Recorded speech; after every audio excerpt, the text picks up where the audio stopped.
NELK Island. He's a NELK I Island. told them, I was like, yo, we have to cast Charleston White. We have to cast him. And then they connected you with whoever. You're there. And episode 2 was the craziest thing I've ever seen in my life. Because I almost caught I was almost in the fire.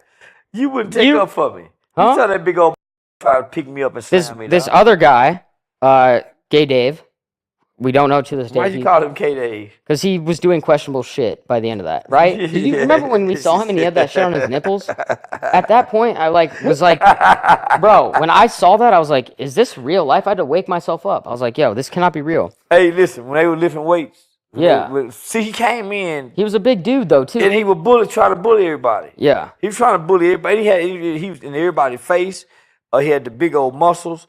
All the girls were, ooh, ah. So I had already liked him because all the girls were oohing and ahhing. Yeah. And he had the big, fine football body. Yeah. So I like that. I didn't check him out like that, but you did. He had a little bit. I didn't see the difference between me and you is I didn't even look at him like a threat. Yeah, you did. No, I did not. Yeah, you did. I knew I had that dude. What are you talking about? No, just standing. No, when that nigga, no. When we played football, you didn't hold him. Remember? I didn't hold him. I threw you a dime. He Yeah. dropped. Oh, he dropped the ball. You tackled him. God, You tackled him. Okay, we played football. He was my receiver. Threw him a dime. He dropped it. You hit him. Hit his ass hard. It went to a point where I don't know who was talking shit. People were talking shit. We were just sitting there having casual conversation. We were talking. We were chopping it up. I'm gonna take your girl. My favorite, he said he gonna take all our girls. I said, nah, you ain't taking mine, nigga. He said, nah, I'm gonna take yours too. I said, you can't take nothing from me. And then after he stood up, I stood up, and we got nose to nose, and he headbutted me. And I pushed him. That's how he cut my eye. I see the cut. And I pushed him. Yeah. He failed because he was already drunk. That's when he jumped up and tried to grab me and throw me in the bushes. And He tried to throw you in the bushes, and I've never seen this kind of like. Where do you get that? Was it bear mace? Nah, I started to shoot you, nigga. Huh? Because did nobody get this big old motherfucker off me. Nobody ran out there. Hey, stop. I got your back, but I'm not going to interfere with that. That guy was huge, bro. You wouldn't have my back when he put his hand. I had your back. But when he I said, Dave, stop. But he didn't stop, nigga. I said, Dave, stop that. I said, Dave, stop that. And he was like, okay, he didn't hear me or listen to me. So when he turned around and said something to you, that's when I walked. I said, okay, I got something for you. Yeah. And I went to the room. The dresser, and got the mace and the taser. Was that bear mace? Yeah. And I've never seen a spray line like that. It was like 20 taser, yards. How the hell did I hit the taser to get y'all attention. Yeah. And then you got him.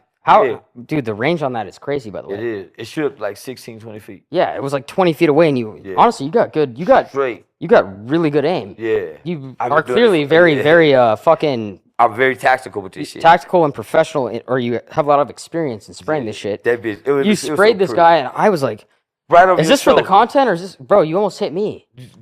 I dodged it. I was like, what the hell is that? It went right over your shoulder. I was perfect. I was like, this shit was perfect. You bear maced him, and he was like, what the fuck? He was fucked up. Oh my God, what the fuck? And then you kept talking, too. Within seconds, he was delirious. Yeah. He was, dude, he didn't know what the hell was going on, and he couldn't feel his face. Honestly, I was confused. I was like, yo, Charleston, what the hell are you doing? I said, let him go. Yeah. He just barking. Yeah. He don't want no more of this shit. And then he actually came back day 2. But he was tripping, putting his hands on me, though. But all seriousness, when he headbutted me, I didn't know he had split my eye.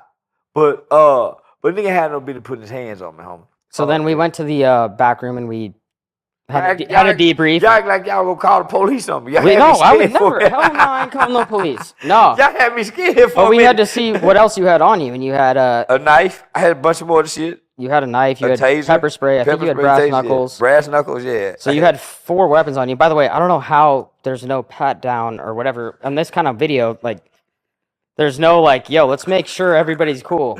You know what's crazy is they patted me down. They did? Yes, they did. They patted me down. They were like, yo, what do you got? I was like, bro, nothing. What the hell? I'm here for the video. Man. And then after that, we did, yo, check your pockets. And it was like, holy shit, this guy has 5 weapons on him. Yeah, they seized all my weapons. Yeah, which is probably the best move. And willingly, that guy came back the next day. He was so humble.